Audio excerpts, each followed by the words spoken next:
I was sitting here today and I was glorifying the Lord, and I said, Lord, I want to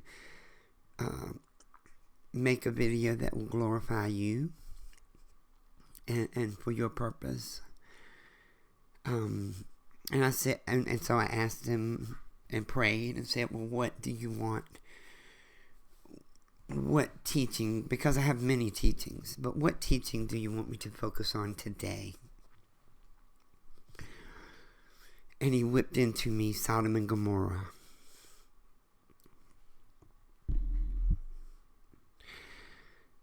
And this is going to be a very controversial teaching. I'm going to teach you something you've never been taught about Sodom and Gomorrah, and that no one apparently can see. Because we have all been taught, and we all sat in pulpits when the preacher preached that fire and brimstone sermon against homosexuality, and Sodom and Gomorrah was the subject of proving it to be evil before the Lord. But I'm going to tell you that is a lie.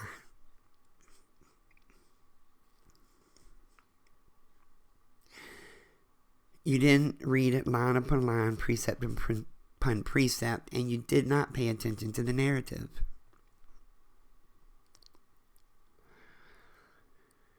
And I remembered when he opened it up to me and showed it to me, I said, well, Lord, why is this all anyone can see?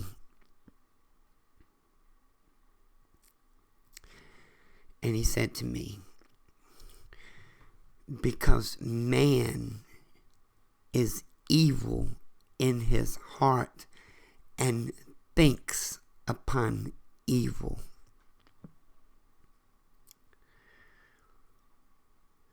And it made sense to me what he said. Sodom and Gomorrah was not destroyed because of homosexuality. It was destroyed. And all of the cities of the plain were destroyed because these people believed they were worthy to judge others. That is why it was destroyed. They went so far with the judgment that they even started murdering people.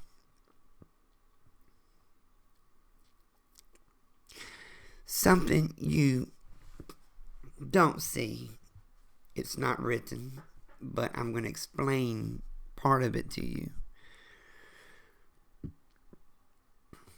There was a clean, beautiful stream that ran through that area. That's why Lot chose the area. And these people were not there when Abraham and Lot divided it. These cities didn't exist. They raised up quickly because there was a pond, like a lake. It wasn't huge, but it was there. And that lake, unbeknownst to them, was the mouth of a volcano. And it had sulfur in it and salt in it. So even Abraham would take cattle that had been hurt and wade them into that water. So that water's fame became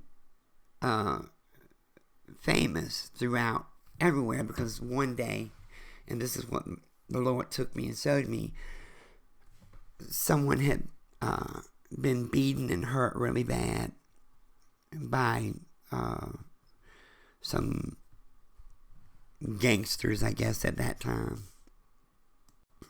And they left him for dead, and Lot found him and brought him to that pond. And for 7 days, he waded him into that pond, and he was healed, his sores. So when he continued on to his land, he told about that pond. That's how those cities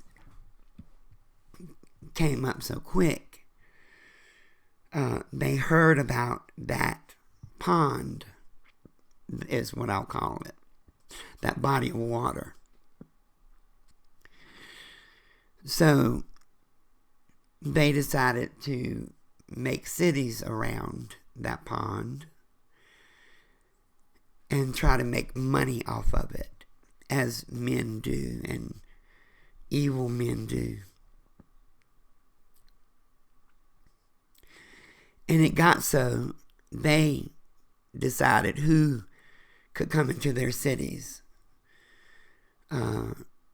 They didn't want anyone in the ponds, but eventually they became so wicked that they started murdering people. And it was their blood that called out to the Lord. Remember Abel, when Cain murdered him, the Lord said to him, his blood calls out to me. And what he said to Abraham was, the land is calling out to him. So that lets you know that there was blood spilled in that land, calling out to the Most High.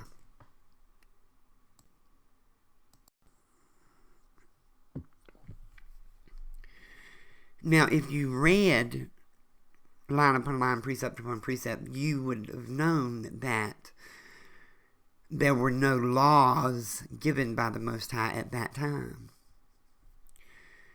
And because there was no laws at that time, homosexuality was not a part of the law at that time.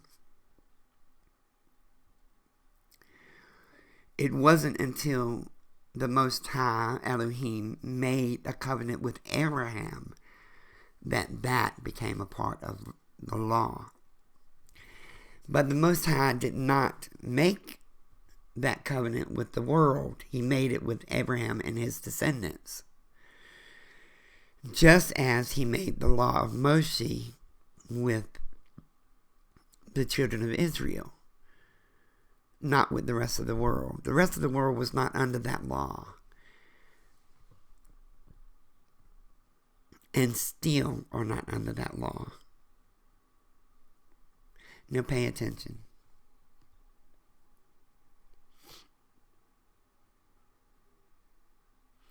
Anyone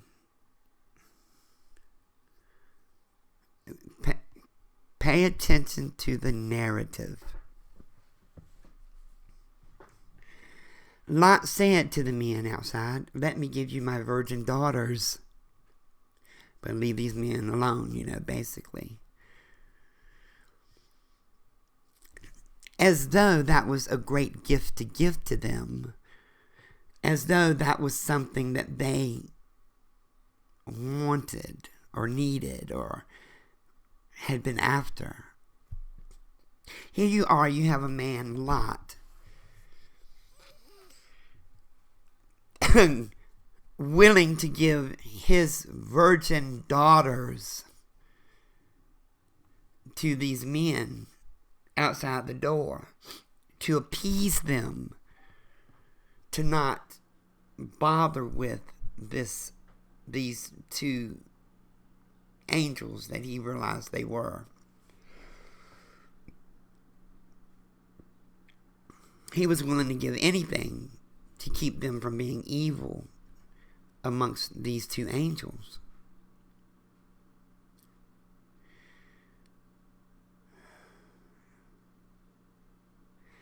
Anyone that knows a homosexual knows the last thing a homosexual wants is a vagina. Pay attention.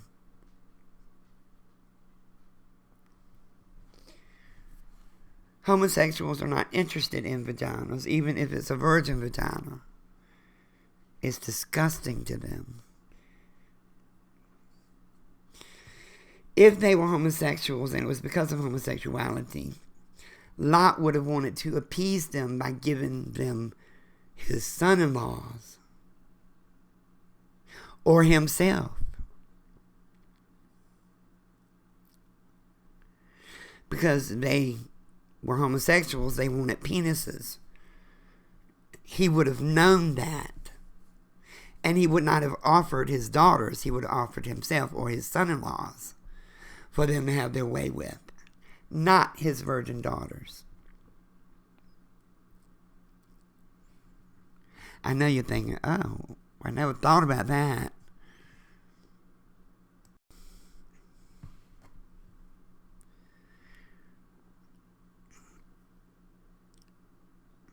It said they wanted to know them so they could judge them.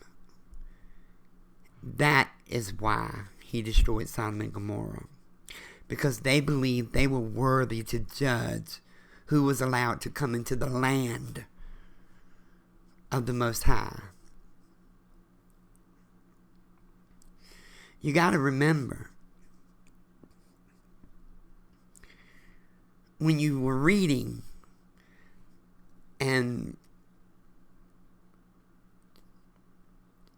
those in the cities of the plain were taken away, and someone came to Abraham and said, oh, they took Lot. And then Abraham went with all of these people and brought them back. Melchizedek blessed Abraham. Think about that. If Sodom and Gomorrah was full of homosexuals and they were evil, Melchizedek, being holy, would have saw it as a sign from God or a sign from Elohim.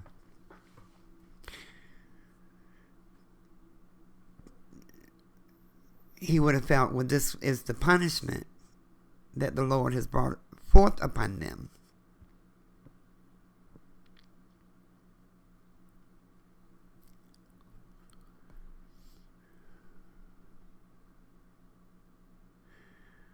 And I can tell you,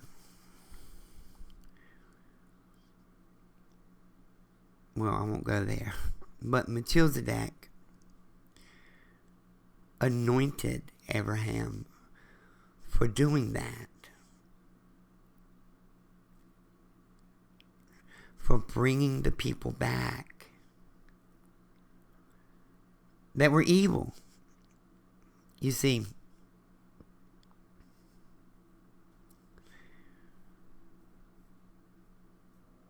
they thought they were hiding their evil from Melchizedek, but he knew. He knew. He knew that strangers were coming through because they had heard of Melchizedek and were seeking Melchizedek. And those that were seeking to be healed in that water, he knew that many did not make it there. Because that's how wicked Sodom and Gomorrah had become. They believed that they were worthy to judge anyone that came into the land. They made themselves gods above people when they themselves were the flesh.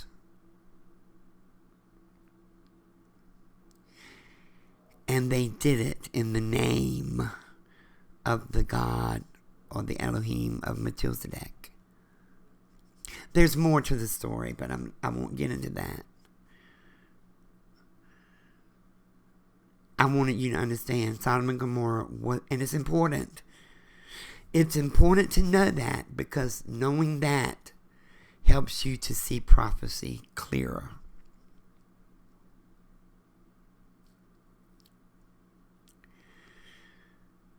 You have to understand the reason that was in those laws. You see, the Most High did not designed those laws to make anyone righteous.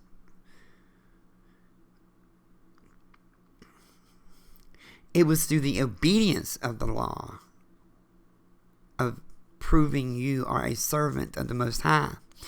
He designed those laws to prove so that you, through faith, can prove to Him that you are His servant.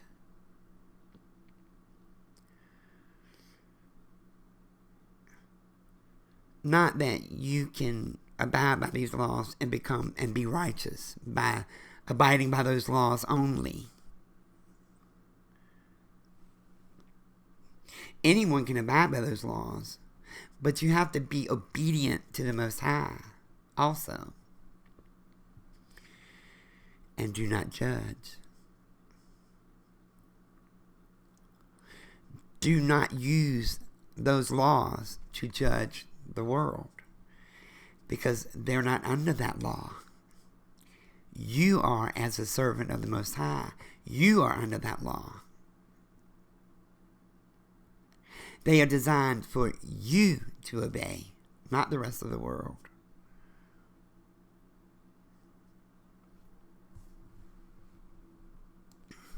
So think about that.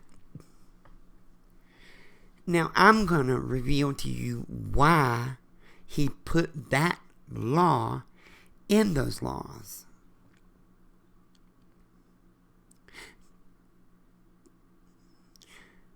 The first reason is this.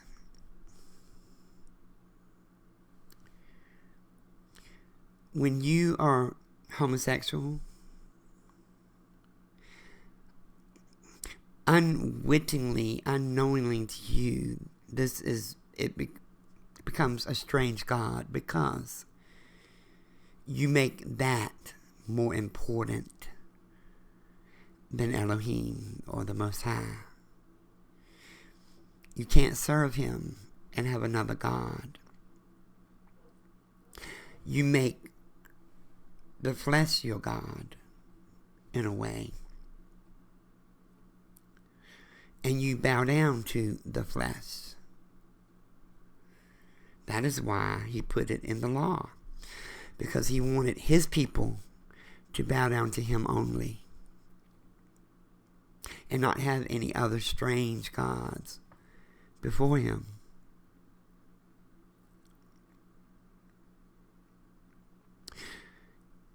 The next reason is this. He created Adam in His image. He split Adam in half, created Eve, pulled ribs from Adam. At that moment, Adam was no longer in Elohim's image.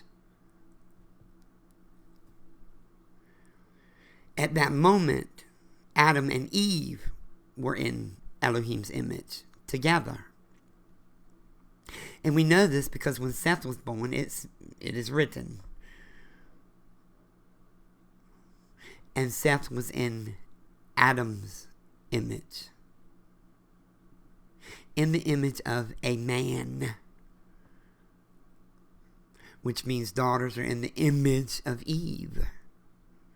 It's why He hates divorce. Because man and woman together, He separated His image, and when you come together and get married unto Him, you are back, male and female, you are back in His image together. The two of you make one. You become the image of the Most High.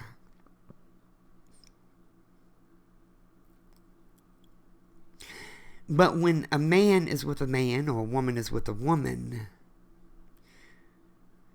you are taking two like halves and trying to fit them together. And it is impossible for you two to be in the image of the Most High.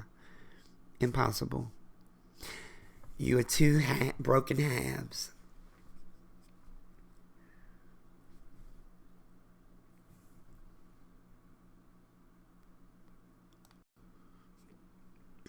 When a man and a woman come together and they are married, they are back in the image of the Most High. You know, when he separated them, it is written that he gave different things that he gave to the two. He made men to lust and women to desire. You know, he gave them separate parts of him that when you bring them back together, you have the whole. And that is why he put that in the laws, because he needs his image. He put that in the law because he did not want anyone of his servants to defile his image. I hope this helped all of you. Father, be glorified forever and ever, and use this for thy purpose. Our Father who art in heaven, hallowed be thy existence, and even so thy name. Thy kingdom is come, thy will is done on this earth as it is in heaven. Give us this day our daily bread, and forgive us our trespasses against thee. And teach us to forgive others the same way you forgive us. Lead us not into temptation, but deliver us from evil. For thine is the kingdom, the power, and the glory, forever and ever. In the name of the Holy Lamb, the one with the 7 eyes, which are your 7 spirits, whose name on this earth was Yahshua, but in your kingdom nobody knows his name but thee. Amen.